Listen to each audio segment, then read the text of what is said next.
What's up, guys? I just wanted to take a minute and talk to you about a couple ways that I like to fish in the summertime.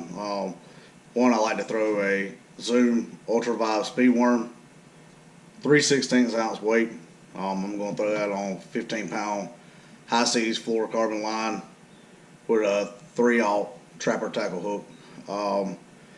What I'm going to do is I'm going to find places that's got some submerged timber, grass, buckbrush, anything like that.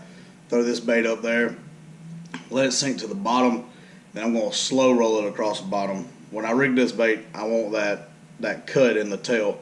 I want it down. It gives that a little bit more vibration. It just seems to work better for me than if the tail's turned sideways or if it's turned up. So if you want to try that, just rig that down. 3/16 ounce weight. I actually put a little bobber stopper not too far above the weight. I'm not going to peg it like I would a regular Texas rig. I'm going to, if I was flipping or something like that, I'm going to bring it up just a little bit above that weight. If you guys can see that right there, about like that.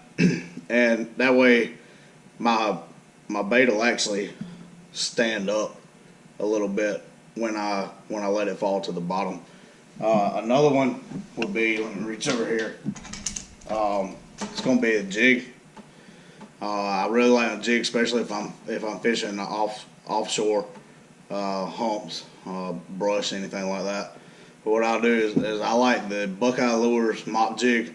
I actually take that jig a little bit and I'll trim that skirt back. Now, if you look at that skirt, there's no rhyme or reason to which way I trim it.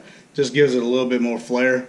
Strike King Rage Crawl. You can see this one doesn't have the pincher bit off of it.